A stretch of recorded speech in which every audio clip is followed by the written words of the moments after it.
পূর্বের লেসনে আমরা successfully result checker তৈরি করেছিলাম। এই পর্যায়ে আমরা রেজাল্ট কিভাবে ইনসার্ট করা যায় সে পদ্ধতি নিয়ে আলোচনা করব। আমরা ইতিমধ্যেই জেনে থাকব যারা ভিজিটর তারা রেজাল্ট দেখবে যে সিস্টেমটি পূর্বের লেসনে তৈরি করা হয়েছে, কিন্তু একজন অ্যাডমিন হিসেবে যখন আমি রেজাল্ট পাবলিশ করব তখন অবশ্যই ডাটাবেজে আমাদেরকে রেজাল্ট ইনসার্ট করতে হবে। প্রথমে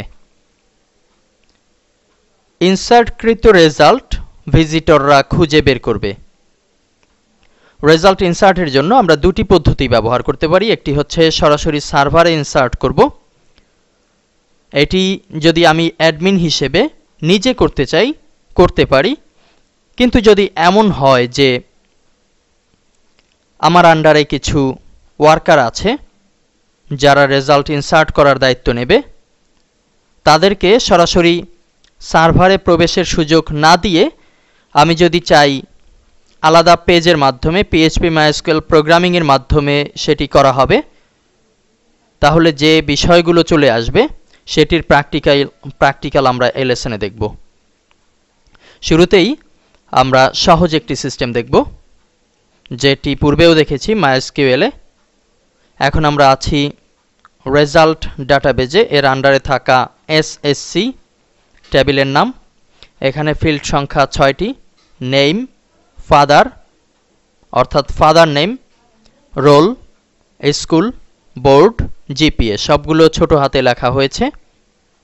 এখানে আমরা যদি নতুন রেজাল্ট ইনসার্ট করতে চাই তাহলে ইনসার্ট অপশনে ক্লিক করব এবং নির্ধারিত নতুন ভ্যালু যোগ করব। নেম হিসেবে দিচ্ছি সুমি, ফাদার নেম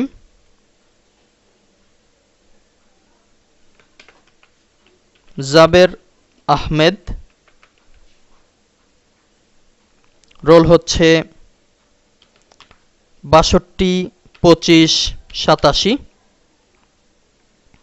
স্কুল যেহেতু আমরা দুটি বোর্ডের রেজাল্ট এখানে পাবলিশ করছি সে কারণে ঢাকার একটি স্কুলের নাম দিতে পারি, সাপোজ ভিকারুন্নেসা।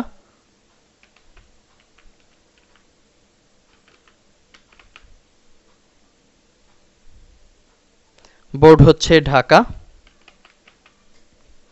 GPA 5।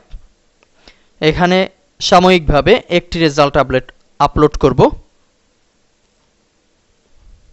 গো বাটনে ক্লিক করছি, আমাদের রেজাল্ট আপডেট হয়েছে। আমরা যদি ব্রাউজ বাটনে ক্লিক করি তাহলে দেখতে পাবো সবশেষে সুমি এর রেজাল্ট চলে এসছে। এটি হচ্ছে যখন আমি অ্যাডমিন হিসেবে নিজে আপডেট করব তখন করতে পারি, কিন্তু যখন কাউকে দায়িত্ব দেব তখন সরাসরি ডাটাবেজে প্রবেশ না করিয়ে তাকে আমরা আলাদা পেজের মাধ্যমে কাজ করিয়ে নেব। এক্ষেত্রে আমাদেরকে ফর্ম তৈরি করতে হবে।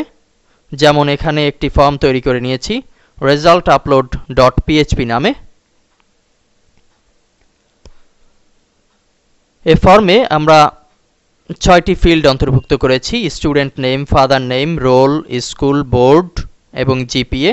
প্রত্যেকের নিজস্ব নাম ব্যবহার করা হয়েছে। নিচের দিকে যদি আমরা লক্ষ্য করি তাহলে দেখতে পাচ্ছি। এই পেজটি আমরা যখন ব্রাউজ করব তখন একটি লোকেশন তৈরি হবে।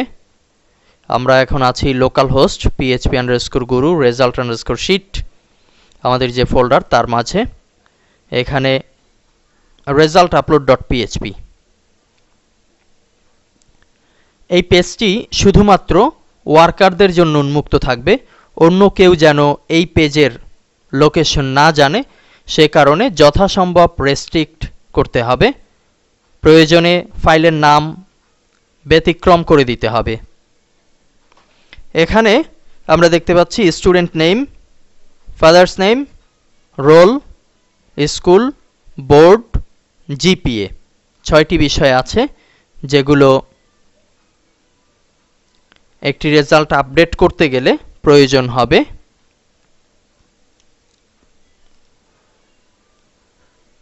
একটি ফর্ম কিভাবে তৈরি করতে পারি সেটি তো এর আগেও কয়েকবার দেখেছি। এখানে এই ফর্মটিকে প্রসেস করবে upload_pro.php নামে একটি ফাইল। আমরা ফর্মের মাঝে অ্যাকশন হিসেবে লিখে দিয়েছি। মেথড হিসেবে কাজ করবে হচ্ছে পোস্ট মেথড। সামনের লেসনে আমরা প্রসেস ফাইল নিয়ে আলোচনা করব।